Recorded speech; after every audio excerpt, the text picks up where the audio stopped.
Plan A flop, plan B flop. Plan C ready.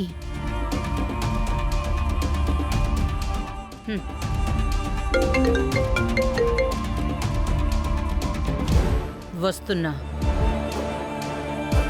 పదండి.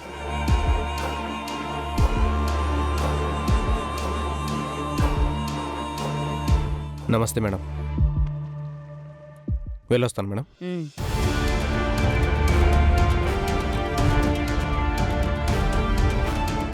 ఇక ఈ పెళ్లి తంతు జరగదు. తంతు జరగదని గిఫ్ట్ తెప్పించారు. ఏంటత్తయ్యా ఇది? ఇది గిఫ్ట్ కాదు. కొంపదీసి బాంబే ఏంటంటే అందరం పోతాం. అది నాకు తెలీదా? మరి ఏం తెప్పించారంటీ? తేనెటీగలు. వెళ్ళి వదిలితే చాలు, అక్కడ ఒక్కడు కూడా ఉండడు. మెయిన్ ఆర్టిస్టుల మొహాలు కుట్టి పారేస్తాయి. వాచిన మొహాలతో ఇక వెడ్డింగ్ షూట్ ఏం జరుగుతుంది? క్యాన్సిల్. ఎస్, మీరు సూపర్ ఆంటీ. పదండి.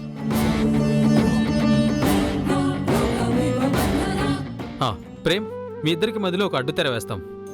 ఆ అమ్మాయిని చూడాలనే ఆతృతతో ఆ అడ్డుతెరని కొంచెం వంచి చూస్తూ ఉండాలి. చామంతి, మీరు సిగ్గుపడుతూ ఉండాలి. అడ్డుతెర తీగానే ఒకరికొకరు చూసుకుంటూ జీలకర్ర బెల్లం పెట్టుకోవాలి. ఓకేనా? డైరెక్ట్ గా అలా చూడకూడదు కదండి. ఇది యాడ్ పంతులు గారు. ఏమిటో ఇది షూటింగ్ పెళ్ళో నిజమైన పెళ్ళో నాకు అసలు ఏం అర్థం కావట్లేదు. నా పరిస్థితి అదే. ఏదైనా గాని ఇప్పుడు 11 అవుతోంది.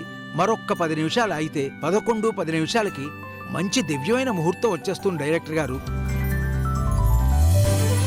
ఆ ముహూర్తానికి ఈ రోజు దేశవ్యాప్తంగా లక్షల్లో జంటలకి పెళ్లిళ్ళు అవుతున్నాయి. అవునా? మాకు తెలీదండి. తెలియకపోయినా ఇంత మంచి రోజు ఈ పెళ్లి పెట్టుకున్నారు కదా, 10 నిమిషాలు ఆగితే బాగుంటుంది కదండి. అబ్బా పంతులు గారు, ఆగడానికి ఇది నిజమైన పెళ్లి కాదు. మాకు అసలే టైం లేదు. ఇంకో గంటలో మొత్తం ఫినిష్ చేసేయాలి. రే, తీసుకొచ్చి అడ్డుతెర పెట్టండి ఫాస్ట్గా. Ready ready. ఏంటో ఒక్క 10 నిమిషాలు ఆగలేకపోతున్నారు అంటే యాడ్ అంటారు.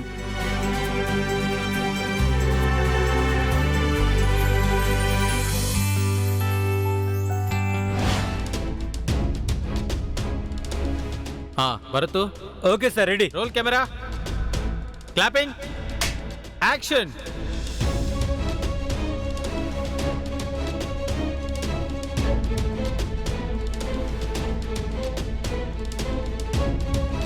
పదకొండు 10 నిమిషాలకి మంచి దివ్యమైన ముహూర్తం వచ్చేస్తుంది డైరెక్టర్ గారు.